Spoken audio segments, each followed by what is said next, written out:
பாட்டாளி மக்கள் கட்சியில கட்சியை வளர்த்தவர் மருத்துவர் ராமதாஸ். அன்புமணிக்கு எவ்வளவோ லிஃப்ட் கொடுத்துமே அன்புமணியால ஏற முடியல.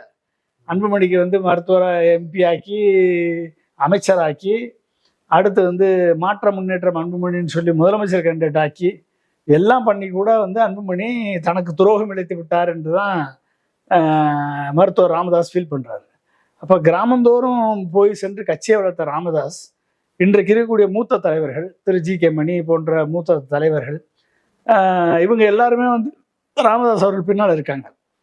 அப்ப பாட்டாளி மக்கள் கட்சியில அந்த வன்னிய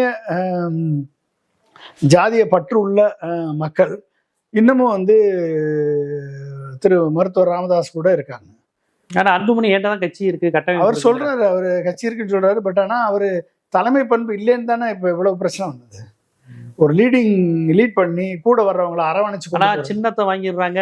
சென்ட்ரல் கவர்மெண்ட் அவங்க பக்கம் இருக்கு, தேர்தல் ஆணையம் அவங்க பக்கம். அன்புமணி ஆமா அது இருக்கு, தேர்தல் ஆணையம் அவங்க பக்கம் இருக்கு, சின்ன அவங்க பக்கம் இருக்கு, எல்லாம் அவங்க பக்கம் இருக்கு. எல்லாம் அவங்க பக்கம் இருந்தப்பே அவங்களால ஜெயிக்க முடியலையே போன எம்பி எலெக்ஷன்ல. அப்ப ராமதாஸ் கூட இருந்தாரு, ஜெயிக்க முடிஞ்சா? முடியல. அதனால இப்ப ராமதாஸுக்கு அன்புமணி ராமதாஸுக்கு பாடம் போட்டணும்னா மருத்துவர் ராமதாஸ் தனியா நிக்கணும். நான் முதல்ல சொல்லிட்டு வரேன். அதே மாதிரி